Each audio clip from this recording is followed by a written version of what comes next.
우주는 빅뱅으로 시작되었고 한동안은 아주 뜨거운 물질만이 빛의 속도로 사방으로 날아다녔습니다. 하지만 얼마 지나지 않아 첫 번째 별이 나타났어요. 이름은 무드셀라였고 오랫동안 천문학자들은 그 별이 우주 자체보다 더 오래되었을지도 모른다고 믿었습니다. 우주적인 관점에서 볼 때 얼마 지나지 않아서 최초의 블랙홀이 형성되기 시작했습니다. 과학자들은 그것이 폭발한 별의 잔재라고 믿지만 오늘날까지도 확실하지는 않습니다. 동시에 우주먼지와 물질은 이온화되기 시작했고 새로운 별을 형성하는 것을 도왔습니다. 결국 우주에 수천 수백만 개의 별들이 나타나게 됐죠. 최초의 거대한 폭발 후에 차갑게 남아있던 우주가 다시 뜨거워지기 시작했습니다. 약 1억 년 후에 별들은 우리가 은하라고 알고 있는 성단을 형성하기 시작했습니다. 초기 은하에는 어떤 행성도 포함되지 않았습니다. 물질이 이렇게 크고 단단한 것으로 형성되기에는 아직 너무 일렀기 때문에 은하는 주로 별과 성간가스로 이루어져 있었어요. 가장 오래된 것은 비교적 작은 영역인 허블 울트라 딥필드에서 생겨난 것으로 그 이름은 허블 우주망원경의 이름을 따서 지어졌습니다. 거기에는 10,000개 이상의 은하가 있어요. 얼마 후 처음으로 알려진 외부 행성이 태어났습니다. 그것 또한 믿을 수 없을 만큼 오래됐기 때문에 무드셀라라고 불렸어요. 두 별의 궤도를 동시에 움직이고 지구로부터 12,500광년 떨어진 곳에 있습니다. 당시 지구는 존재하지도 않았어요. 물론 저도 없었죠. 하지만 곧이어 우리 은하가 마침내 형태를 갖추기 시작했습니다. 지구가 속한 우리 은하는 빗장 나선형으로 중심에는 막대가 있고 여러 가지가 뻗어 있는데 그중 하나 위에 우리 태양계가 마침내 탄생하게 됩니다. 하지만 현재로서는 원형에 가까운 덩어리에 지나지 않습니다. 우리 은하는 다른 은하들과 마찬가지로 빅뱅 이후 약 2억 년 후에 형성되기 시작했지만 이제야 우리가 알고 있고 익숙한 모습에 가까워지고 있습니다. 동시에 수백만 개의 다른 은하들이 별과 행성이 함께 군집하면서 생겨나기 시작했어요. 약 115억 년 전에 한 특이한 행성이 나타났습니다. 카테인 B는 모든 면에서 지구와 비슷한 것으로 알려진 가장 오래된 외계 행성입니다. 사람이 살고 있는지는 아무도 모르지만 확실히 가능성은 있어요. 생명이 발달할 수 있는 충분한 시간이 있었거든요. 나선형 은하는 가장 흔한 종류이고 가장 오래된 나선형 은하의 이름은 BX442입니다. BX442의 빛은 107억 년을 가로질러 우리에게 도달합니다. 거의 같은 시기에 우주 곳곳에 별들이 생겨나는 속도도 최고조에 달했습니다. 매 초마다 수천 개의 새로운 별들이 생겨나고 즉시 서로를 끌어당기기 시작하며 군집을 형성하고 나중에는 은하가 됩니다. 이때 우주의 온도가 서서히 떨어지기 시작했습니다. 지금까지는 태양 표면보다 뜨거웠고 밀도도 꽤 높았습니다. 하지만 110억 년 전부터 모든 것이 바뀌었어요.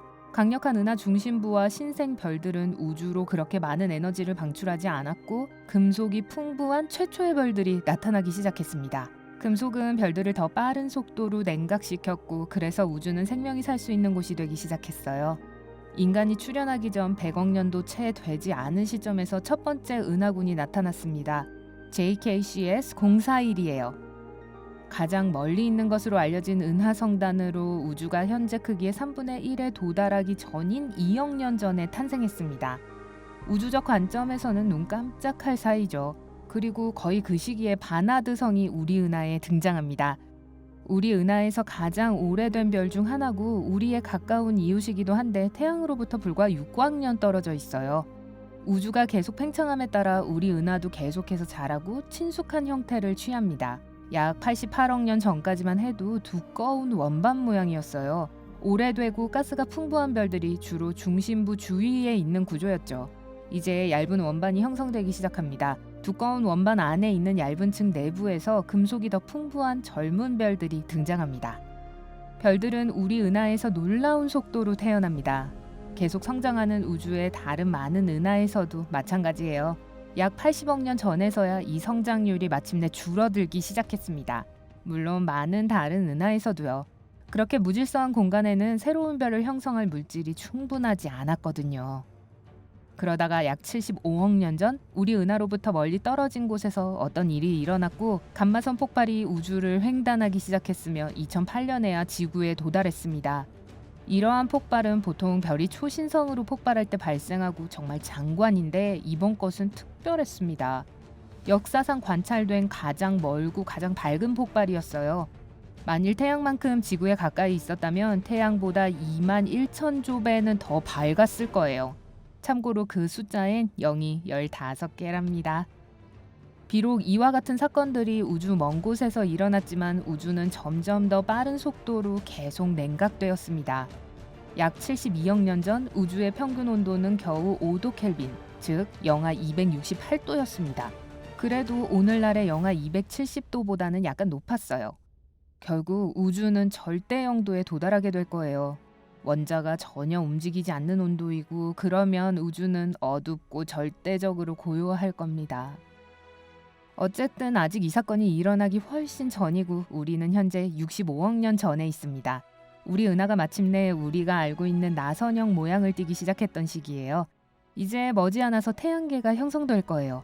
하지만 그 전에 해야 할 일들이 여전히 많습니다. 많은 오래된 은하들은 이미 현재의 형태를 취하고 있고 별들은 계속해서 형성되고 폭발하면서 퀘이사와 블랙홀을 남기고 그것들은 나름대로 더 많은 은하를 형성했습니다. 60억 년 전 오늘날까지 우주에서 가장 신비로운 힘인 암흑 에너지가 어떤 방식으로 우주 팽창 속도를 가속화합니다. 아직 아무도 그것이 어떻게 작동하는지 확신하지 못하지만 현재 알고 있는 사실은 이렇습니다. 중력은 우주에서 물체를 분리시키는 유일한 힘이 아닙니다. 하지만 아무도 이 이상한 에너지에 대해 잘 알지 못하기 때문에 아무것도 확실하지 않습니다. 55억 년 전 태양 성운이 붕괴하기 시작했습니다. 이것은 우리에게 중요한데 이 성운이 나중에 태양계가 될 것이기 때문이죠. 지금은 성간가스와 먼지로 이루어진 거대한 구름에 지나지 않습니다. 그리고 성간가스가 뭉쳐 태양과 그것을 공전하는 행성들이 형성되려면 10억 년이 더 걸릴 것입니다. 그러는 동안 은하수는 마침내 우리가 알고 있는 것처럼 완전한 나선형이 되었습니다. 새로운 별들이 형성되고 초신성이 폭발합니다. 이 모든 것은 우주에서 계속해서 발생합니다.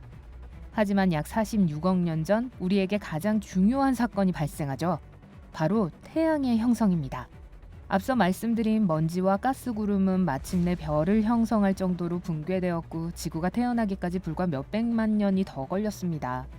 그때 지구는 매우 뜨거웠고 어떤 생명체도 살아남을 가능성이 없었지만 몇 억 년 후에 기적이 일어났고 지구 표면에 최초의 생명체가 나타났습니다. 그 이후로 좋은 일과 나쁜 일, 많은 일들이 지구에 있었습니다. 하지만 결국 우리는 여기 우주 전체에서 가장 독특하고 의심할 여지 없이 아름다운 행성에 살고 있습니다.